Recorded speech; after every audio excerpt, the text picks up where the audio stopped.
Javon, let me see your phone. More than digits in the sequence, they're symbols of success.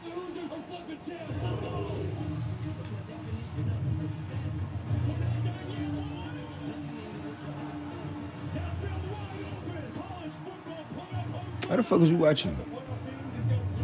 You got Twitch? This is where the How the fuck is you watching me then? the final test begins for sole possession of the number one. Let me see your iPad, man. Let me see. Download it for me. Numbers in the world. So many teams vying Javon. for this prize. Download it for me. Who's counting? We are. The path starts right now with the unveiling of the 12 teams in the college football playoff. The journey goes to Miami Gardens, Florida, Hard Rock Stadium, January 19th. That is where the national championship game will be played. 12 teams in the field, the 5 highest ranked conference sign up real quick? champions, no matter which conference they come from. Can you sign up real quick? And then the next 7 highest ranked teams after that will make up the 12 teams. So Zach, our graphics operator, has everything. Tell Jordan to bring me her phone. Start with the number 1 team in the final college football playoff rankings. It is the Big Ten champion, Indiana Hoosiers. Indiana number 1 for the first time in school history. And there wasn't an easier call made today. Indiana number 1. And my vocabulary is not deep enough to say what I think of what Signetti has done at Indiana in the past 2 seasons. Last season, it was sort of like, okay, Indiana's a pretty good team, just a one-year run. And then to come back and do what they did in this season, they haven't won the Big Ten since 1967. This football team is legitimate. I didn't understand how good they were on the defensive side and what they did in that game against Ohio State. This is their first outright championship since 1945. Just this year, they got out of the cellar for the losing team in the history of the sport. And now they go into this playoff number 1, the Signetti turnaround.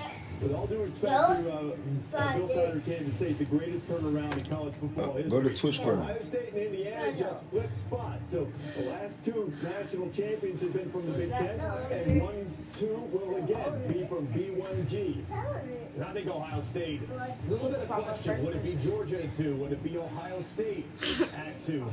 Either way, I don't think you can really go wrong. Ohio State's looked dominant all season long. They did not play well offensively. They struggled in protection. Julian Saying missed Stay up on that for a a chip shot field goal that would have potentially pushed that game into overtime. Okay, I'll go back downstairs now. Hey, good loss, close loss. We're not going to crush you for it.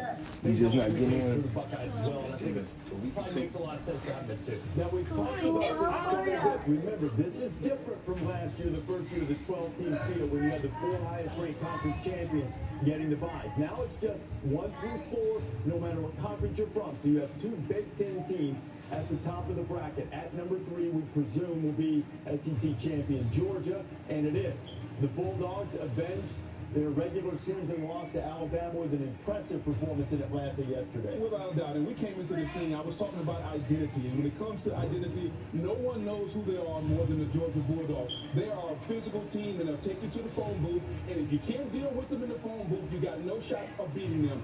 Controlling the line of scrimmage. They held Alabama to -3 yards rushing. Hello, and you talk about Gunnar Stockton, his ability to improve throughout the season.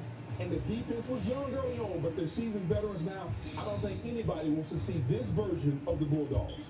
And somebody's going to, but you'll have to win a game to get there. Remember, last year Georgia got a bye. Didn't work out well for them. Notre Dame beat them in the Sugar Bowl. They'll try to put together a better run this time around. Number 4 in the final bye, meaning not getting a home game. And this is the only bad thing about Big 12 champion Texas Tech. Man, Lubbock would have been electric for a home game on campus.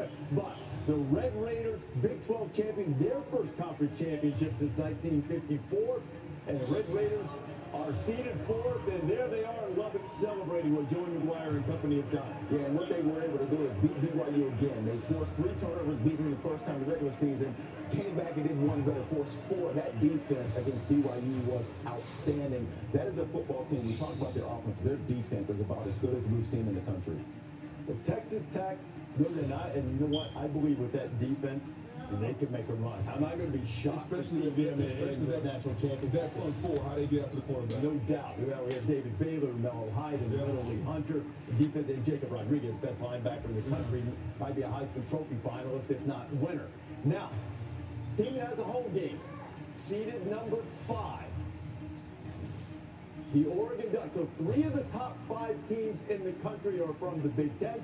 Dan Lanning's team will open in Eugene. And I just love when it comes to Oregon, they know who they are. Dante Moore's been playing outstanding. Kenny Sadiq, best tight end in America. The physicality they exude. Another team that understands what their identity are. Haven't always played up to their bar throughout the season, but they're starting to click on all cylinders. And it's going to be a tough ask. Whoever has to go to Eugene and deal with the Ducks at Alton. And I think this upcoming numbers, the first one where there could be some drama at 6, because you look at it, all assuming that 11 and 12 are going to be G5 teams that won their conference. 6 versus 7 is potentially significant when you take into account what your first round matchup might be. So will it be Ole Miss like it was last week? It don't matter. Will it be A&M who dropped big time after the loss? Yeah, it don't matter. That is a tremendous setup because it plays a huge role in who your first round opponent is, and it is Ole Miss. Pete Golding's team now seeded 6. They'll play at home against the 11 seed once we get that, which will be one of the last 2 highest ranked conference champions. And Oxford is going to be buzzing down there.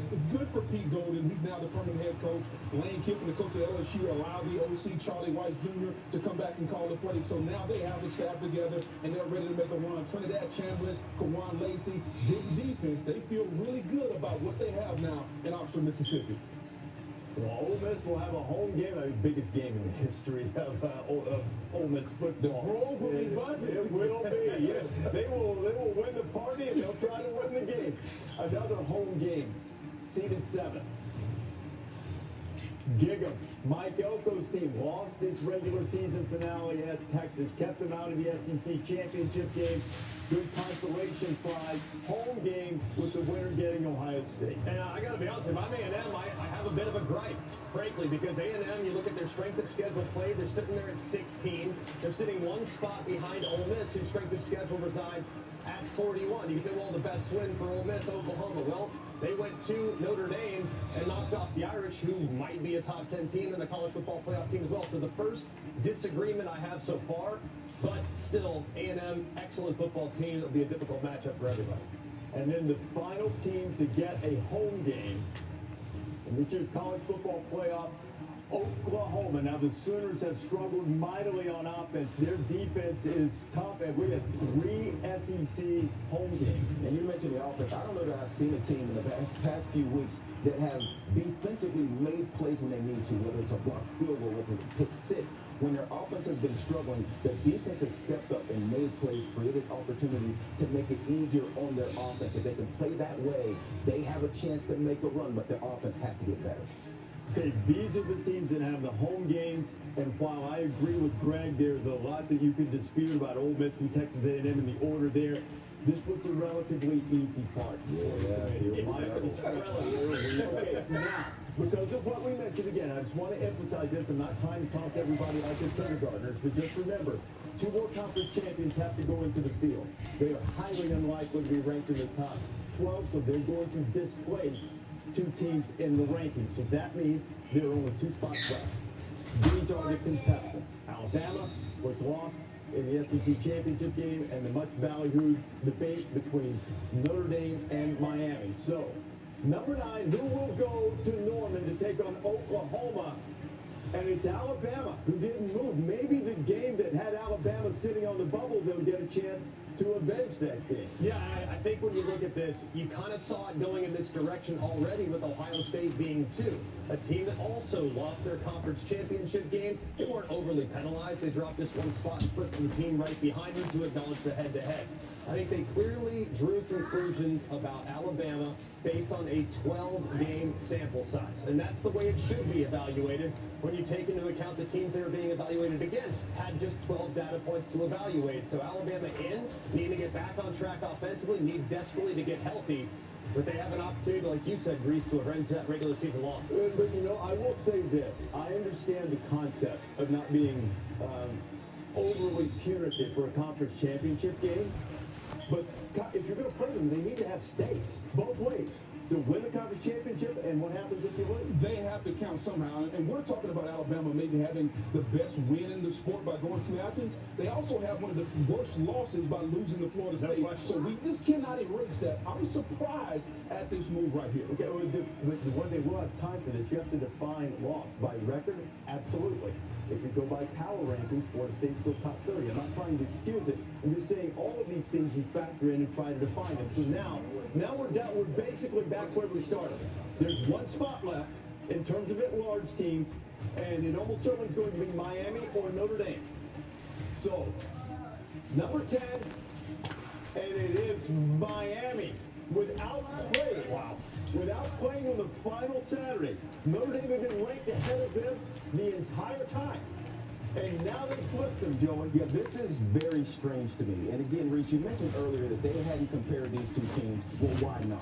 They're humans, and they should have absolutely compared these two teams. We had a ranking coming on Tuesday. If they were going to flip these two teams that did not play, they should have done it on Tuesday. Now, this Miami team, the way they're playing the last few games, they are a very good football team. They have a chance to win just like any other team.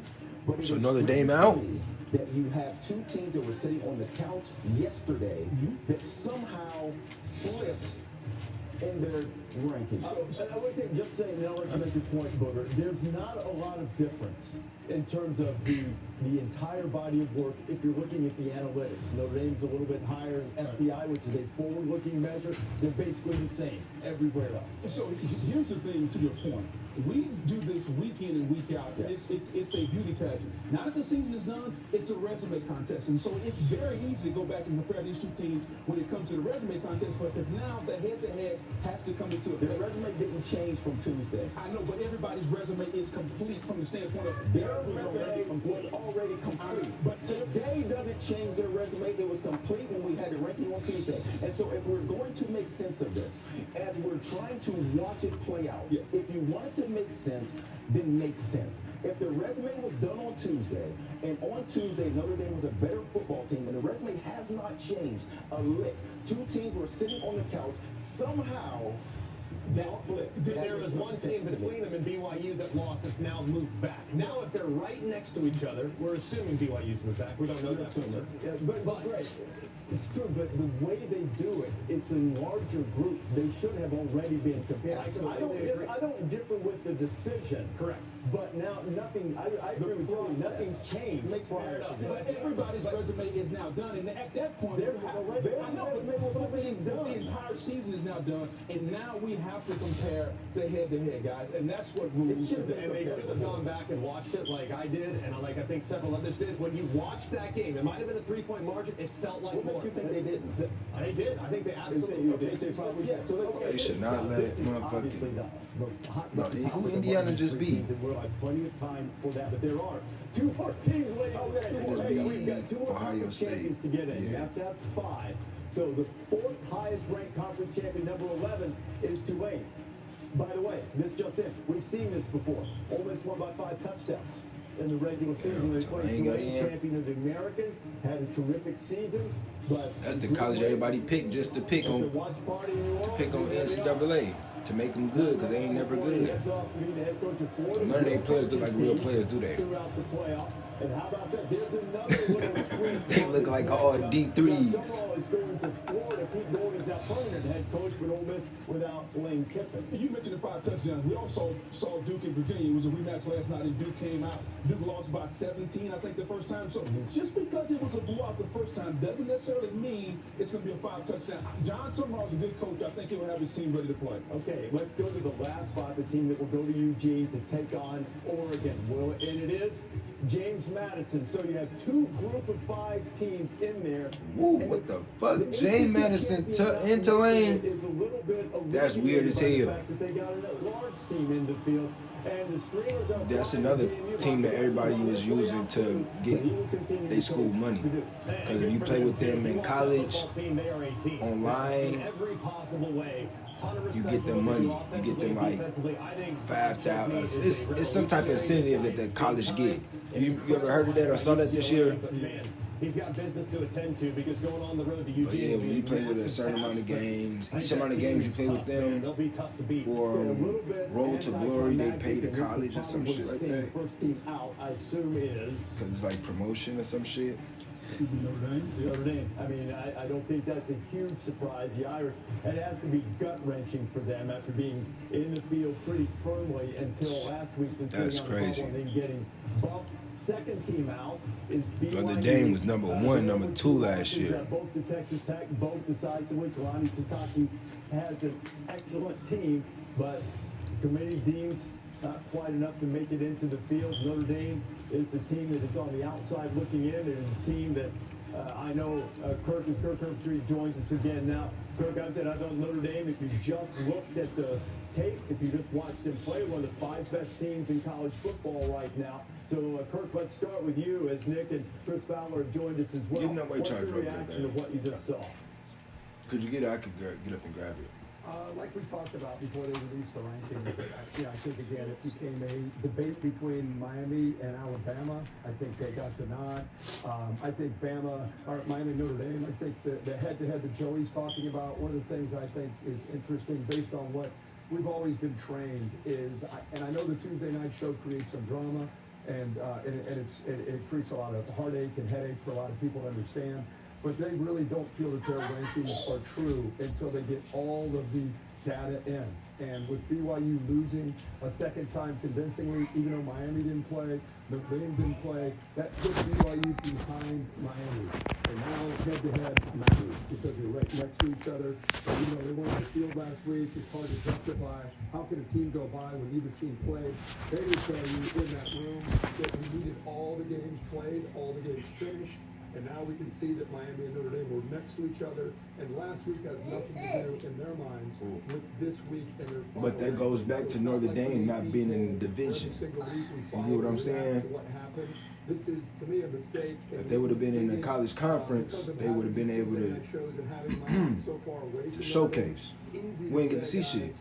Why they should have had Miami ahead of Notre Dame all along. Well, Miami had some 2 tough losses in games they controlled against. If they would have been in the conference, we would have saw them play in their division championship. You get what I'm saying? Miami did what they needed to do. They kept climbing the ladder, getting close enough. They did their job. Sometimes that shit could pave a way for you, but sometimes it can't. They didn't play. The committee felt that with BYU's second loss, You gotta be more undisputed winning than just Miami. And again, losing. that's where they had mattered. And that's There's why a lot of teams though that's Miami and Notre Dame. 10 and 2. I'm going to talk to Hunter Yurachek about this. They had to be 11 and 1. Ranking teams. The head-to-head should have mattered. And It beat doesn't some mean it teams has to be like badly. exclusively the most important thing. It doesn't mean that they have to put Miami in front.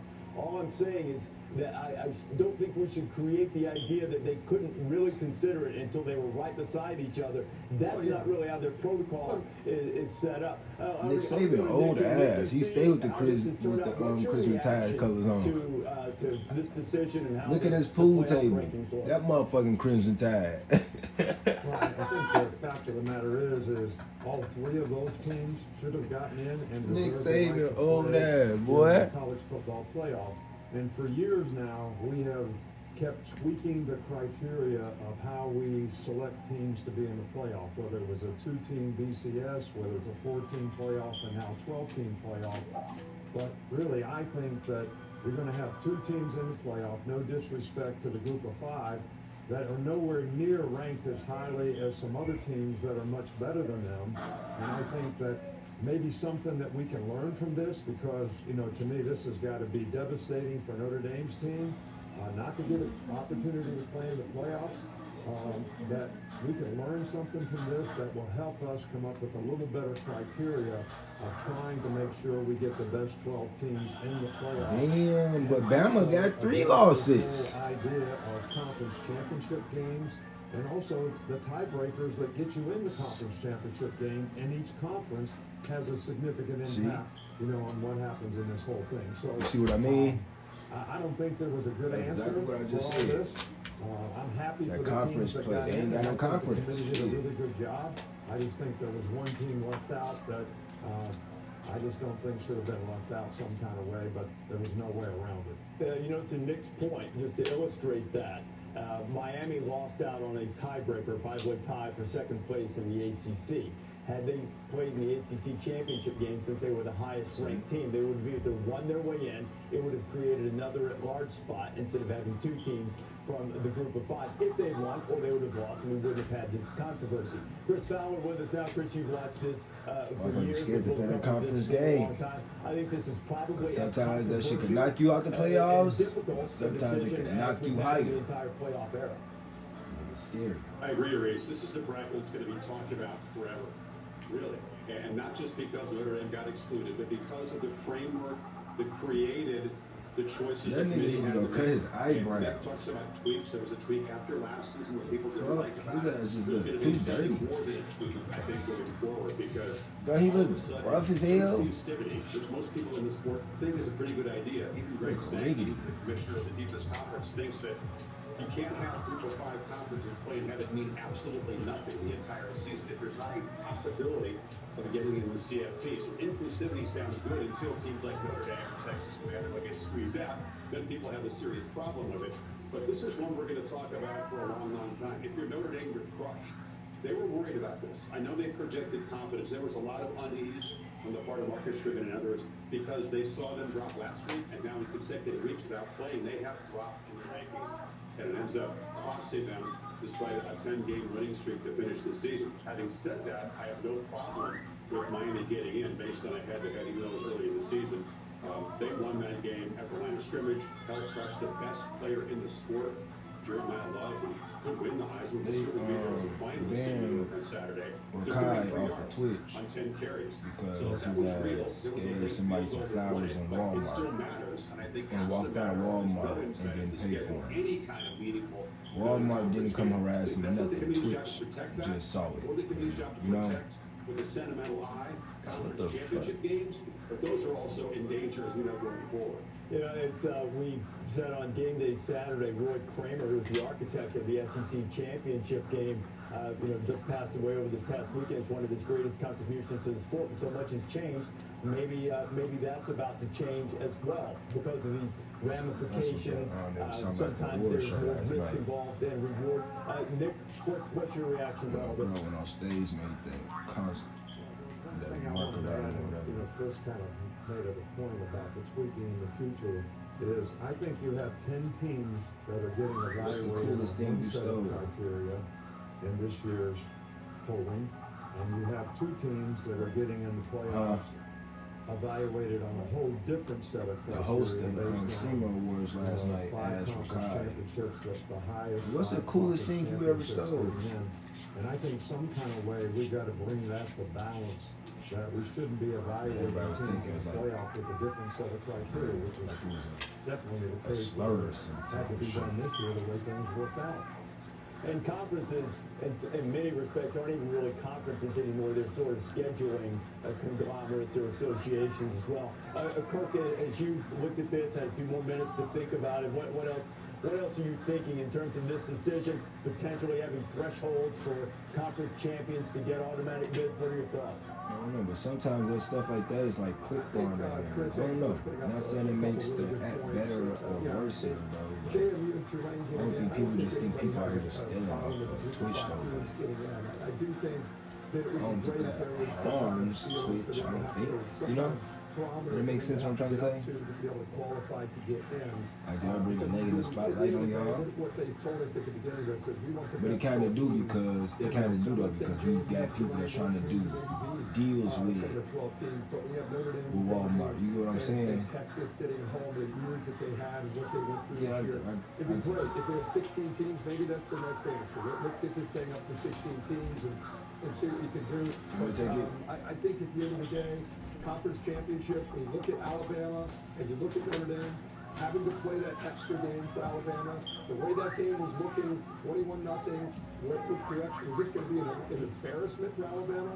I don't know, maybe that would have been different, but playing that extra game, looking at what Notre Dame has been through, I think they played 4 teams, Power 4 teams with 4-8 record for worst.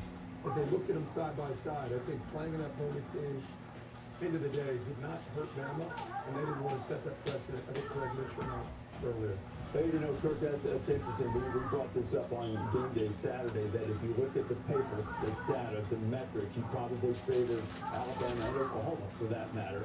And maybe if you watched the tape, you leaned a little bit more to Notre Dame and Miami in terms of the way they've looked in recent days. Guys, that's where keep an eye on this. Of course, all these guys be heavily involved in the college football playoff once we start playing. But until we start playing, there's still some time to break all of this down. I think it's a really good concept to have thresholds for everybody to meet, whether that's ranking, whether that's computer metric or something, because you have teams that are going to be ranked near the bottom of the rankings that are displacing teams higher. Now, that may be okay a little bit. I don't know if it's top 20, if it's top 16, if it's top 12. But it seems like some type of threshold is probably what's going to happen in the future. It does, because we tried to create an exception to include the group of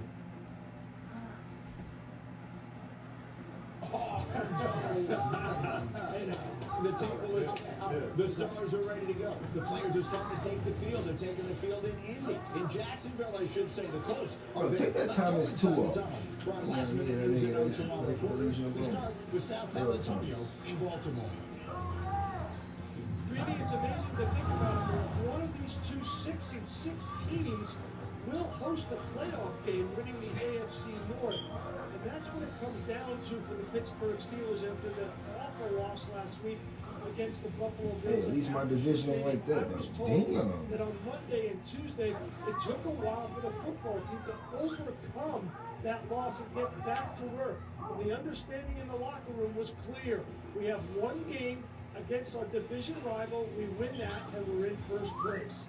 Now here's Dan Graziano in Buffalo. Sal, we had a little bit of a weather game here in